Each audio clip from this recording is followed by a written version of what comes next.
basically the father of the Corvette. Kind of give them a little bit of history. Most kids that come through, the last thing they want to hear about is history, so we keep that short. But just a little bit of info on him. We are a nonprofit here, and we've been here since 1994.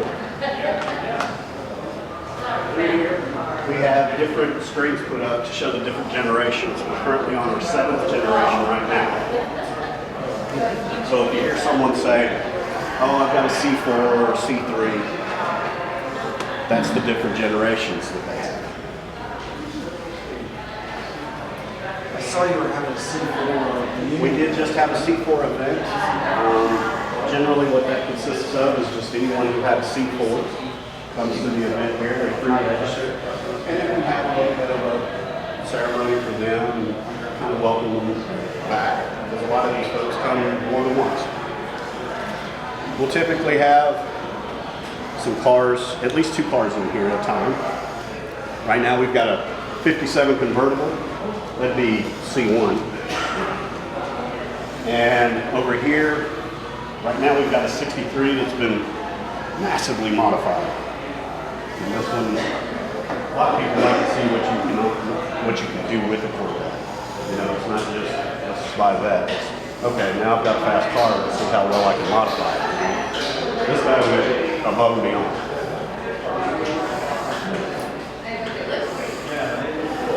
Here we have take pictures, and they usually position them like in some way they're sitting in a car, or sitting around the car or something, and these folks are always snapping pictures.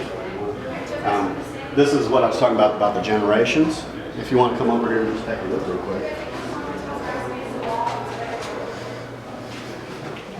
Like I was talking about, Generation 1 starts at C1, 53 through 62. 63 through 67, which I think is the shortest generation. That's the C2s. That's my personal favorite. And then so on and so forth. I'm going to go ahead and open this door. Here is actually the first Corvette, and the reason why it's called Corvette. This is a naval vessel, and the reason why it's called Corvette is because it's a fast, maneuverable vehicle, and that's kind of what you want out of a sports car as well. This fellow right here came back from World War II. With a lot of soldiers seeing the smaller European cars, the sports cars there. And he kind of contacted Chevy, or GM, I should say, and really pushed for GM to make something along the same lines. You know, something sporty, something small. And there's the design of the 53 right there. That's pretty much what they were thinking. But back in that time, they weren't allowed to put American flags on anything that was made in America. So, lawyers saw that, and of course, lawyers, they always find a way to make something really difficult. And they actually switched the emblem on this to what you see down here. Now, there's some conjecture as to what actually the name or the design of this was for, but at the last minute, they decided to put a fleur-de-lis, which, because Chevy is the last name of Louis Chevrolet, and they thought he was French. He was not. He did have 3 brothers, though, and that's why they put the lines down there for that. But that was literally the last second. The Motorama there is where they highlighted that. Corvettes were just coming out.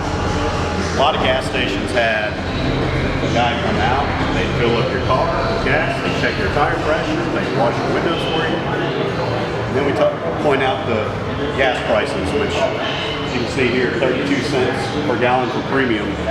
Regular was 29 cents. The kids seem to think that's amazing stuff. You know, have a good time and play around with stuff and kind of get involved with everything from like Into the museum walked the proud new mom and dad. They had brought his new license plate and quickly learned all about all of his parts and the best way to take care of him. It kind of makes noises. Later that day, You know, showing that you can kind of work on it.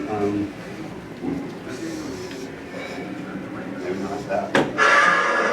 It makes noise. You know, you can play around with different stuff.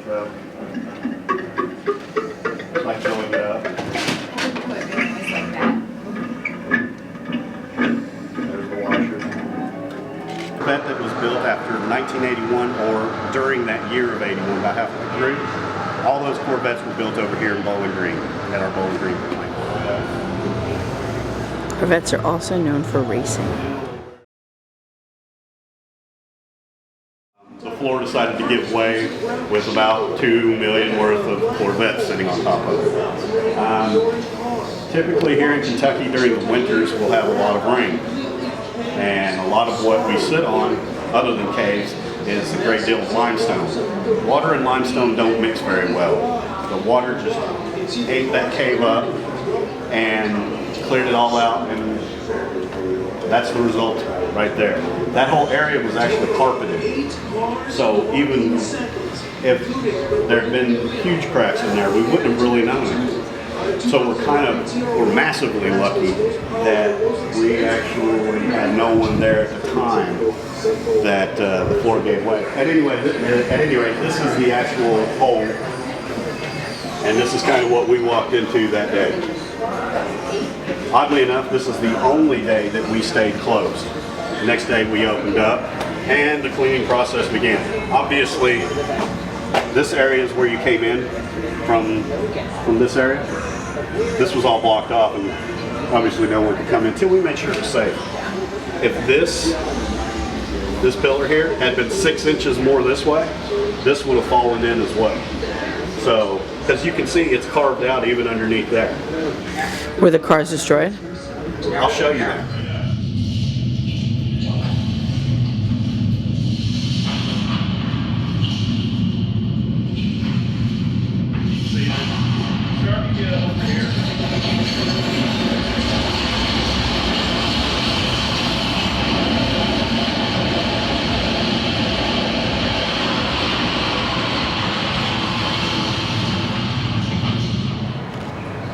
This one was sort of sentimental for a lot of reasons. I mean, obviously it's the $1.5 million, but a lot of folks signed it, celebrating it. Out of the 8 cars that fell in, Here's another.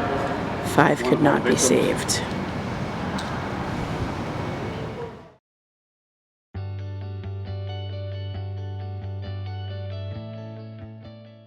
Remember to subscribe.